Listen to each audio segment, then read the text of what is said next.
Okay, good morning, everyone. My name is Mackenzie Woodman, and I am the Geology and Remote Sensing Application Specialist here at Spectral Evolution.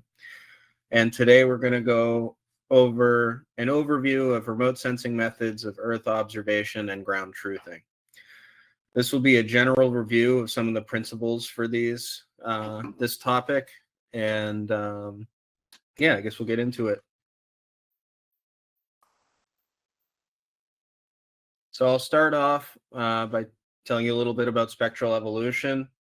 Spectral evolution is the leading manufacturer of high-quality UV-Vis NIR spectrometers and spectroradiometers. The primary use of our instruments is in environmental remote sensing, as well as laboratory and mining applications. Spectral Evolution was founded in 2004, so we've recently celebrated our 20th anniversary, and we're located in the Boston area in Massachusetts, so Haverhill, Massachusetts. So the primary instruments that are going to be discussed today will fall under the remote sensing series of spectroradiometers. So these instruments operate very similarly to a spectrometer. However, a spectroradiometer has a radiometric calibration. This gives it the ability to do direct energy measurements such as radiance and irradiance measurements, and it is important for several different remote sensing applications. So ground validation techniques are an evolving field for scientific applications such as climate modeling, albedo, biodiversity, ecosystem assessment, pollution, food security, and environmental modeling, to name a few. Data is being generated using different approaches and novel technologies and sensors with increasing levels of detail and accuracy in space and time and spectral attributes. While data sets are derived from different input data, methodologies, and standards, they often lack comparability and accuracy assessments of their strengths and weaknesses for certain users and applications. Approaches for ground validation and intercomparison remain vital in a field that is dynamic and is responding to the opportunities from novel technologies. The necessity for field-based validation cannot be understated, and it is important to understand the limitations of any given sensor, spatially, spectrally, and temporally. And so we'll go over some of those limitations and how they're addressed today. So, like I said, modern remote sensing technology is developing rapidly, and Spectral Evolution continues to improve their spectral resolution with our new NatraSpec Ultra. This is our newest spectroradiometer, and it has a 1.5 nanometer resolution in the Viz, 3 nanometer in SWIR 1, and 3.8 in SWIR 2. These are currently the highest resolution spectroradiometers for field use on the market today.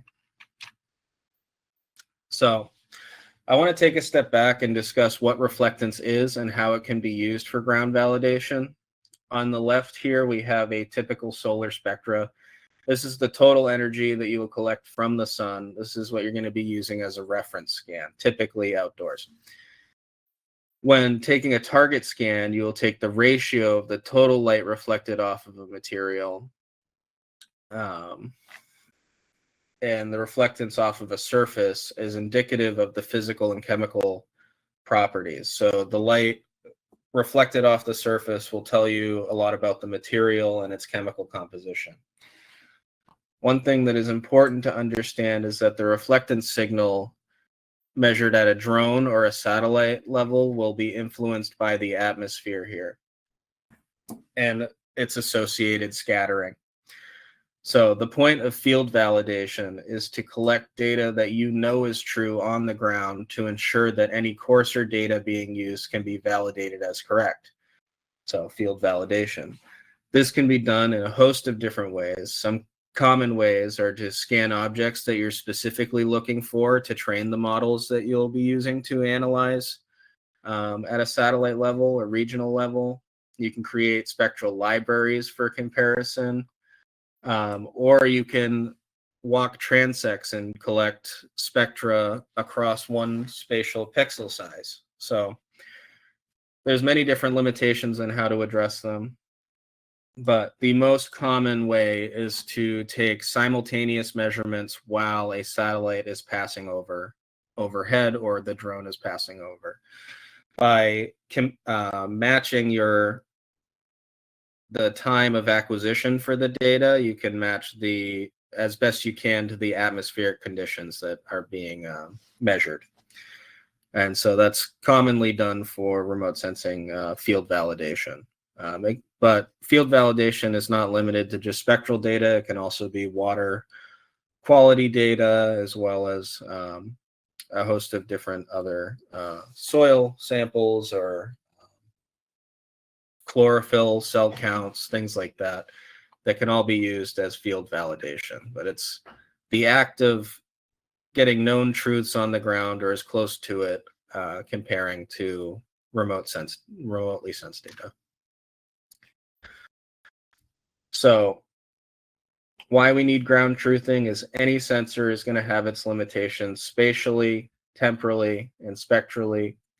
And the ground validation is to get that known truths and to calibrate the sensor to that. So one of the common applications of our field instruments is vicarious calibration.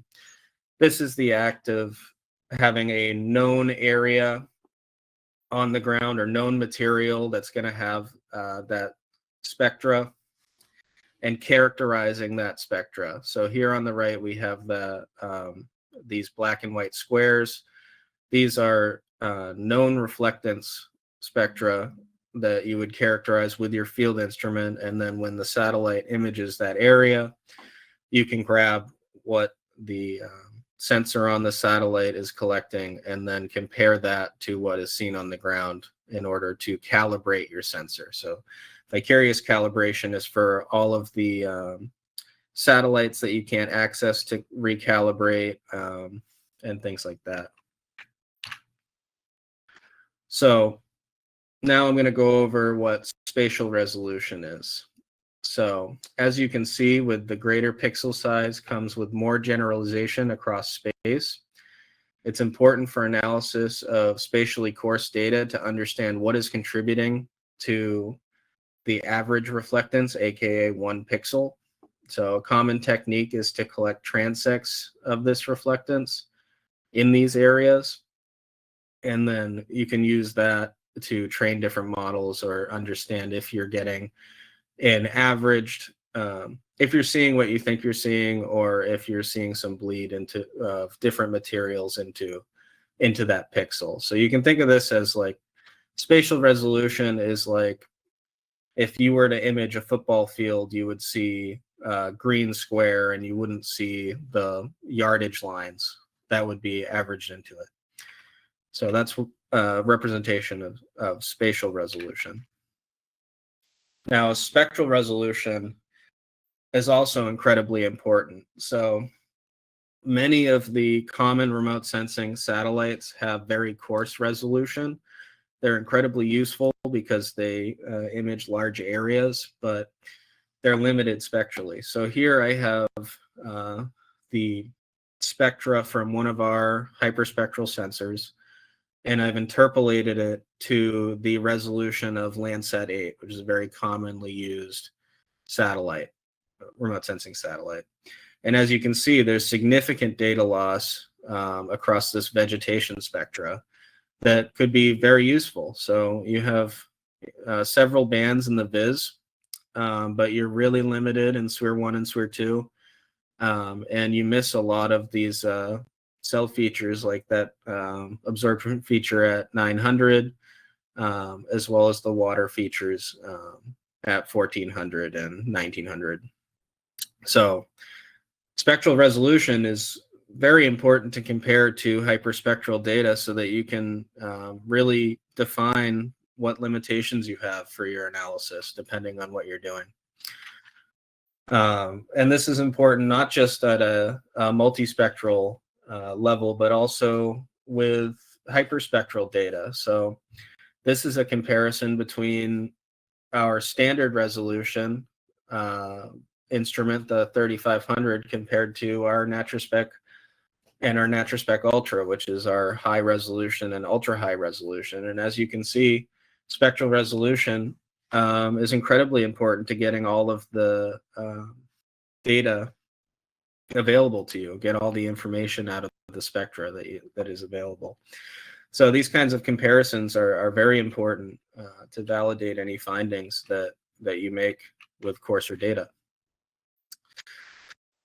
And one of the biggest components of this ground validation is really characterizing the atmospheric influence on your data. So knowledge of the spectral distribution of solar radiation is crucial to interpreting the highly spectrally dependent radiative process in atmosphere and at the surface. The reflectance signal is significantly affected on its way from the sun to the sensor, and understanding the effect of the atmosphere, clouds, and scattering is critical to understanding the reflectance that you're measuring. So irradiance measurements are very important. And it's important to have high resolution for those irradiance because these are going to be your reference and your target samples at these resolutions. So here you can see a few of the atmospheric absorption bands, and you can see that the higher resolution performs a lot better and gets a lot more information out of these absorption features here. So for the most accurate measurements in the field to characterize those atmospheric conditions would be the Darwin dual setup. So this is where you can use two instruments simultaneously for target and reference data acquisition. So you can take a reference scan simultaneously with a target scan so that you know nothing has changed between your reference and target. So you're getting a very accurate view of what the reflectance is at that moment. So this is a very useful tool for ground validation and field data acquisition. So like I said, this subject is very broad, so I'm trying to keep it very broad on different techniques because ground validation is very broad, and depending on what your project is, depends on what kind of data acquisition you're going to want to do to compare to any coarser data. So we have a host of different accessories that are useful for these kinds of applications. Like in the top right, we have the, and in the bottom left, we have the cosine diffuser. So this attaches directly to the lens. This gives you a 180-degree field of view and will allow you to characterize an irradiance measurement or the downwelling irradiance. And it'll give you a 180-degree field of view. Alternatively, if you're going to be characterizing different kinds of bushes or reflectance off of vegetation in an area, you can use a lens that will change your field of view. So we have 1 degree through 10-degree lenses that will change your field of view. And so you can compare reflectance and you can change your field of view for your measurement, depending on if you want to compare pixel sizes with a coarser resolution drone or satellite, or walk those transects, like I said. With the contact probe and the leaf clip, you can build spectral libraries, which I'll get into a little bit later, that you can use for ground validation and see if your spectra is matching to those known reflectance on the ground. So another common use for ground validation is comparing NDVI products. So spectral indices and vegetation indices are very common in this kind of field. And so I wanted to mention them just because they're very commonly used for comparison or a quick comparison of field validation. And so these will calculate slightly differently at different resolutions, but they're a good indicator of if your models are performing well or if your analysis is performing well. So the NDVI is simply a greenness index. You can think of it as like a greenness index, and it's kind of used as a proxy for plant health very commonly. And so one of the reasons I wanted to highlight this is because we have these vegetation indices integrated into our Darwin acquisition software, so that when you take a scan, it will automatically interpolate it to the resolution of different common satellites like Sentinel and Landsat and MODIS, and it will calculate what the NDVI should be at that satellite's resolution. So it makes for very quick analysis and comparison in the field and in the lab after the fact. So, like I said, building these spectral libraries are also very useful for ground validation, seeing what you're seeing at the satellite level compared to what you're identifying using a library that you can develop inside of our tools. So you can create a whole host of different libraries of invasive species as well as natural species, and as well as rock groups and mineral identification that you can compare to and build these libraries for your research as a whole. So in conclusion, remote sensing is a diverse field which requires an instrument that can be used in many different research areas and can be adapted to nearly any remote sensing applications. Fundamentally, spectral evolution's emphasis on spectral resolution and signal to noise allows for instruments to be used alongside nearly any of the satellites that are commonly used for remote sensing, and our instruments are ideal for nearly all ground validation needs. So thank you very much, and I want to open it up to questions. If anyone has any application questions, and please feel free to reach out to me for any of your application needs. Thank you very much.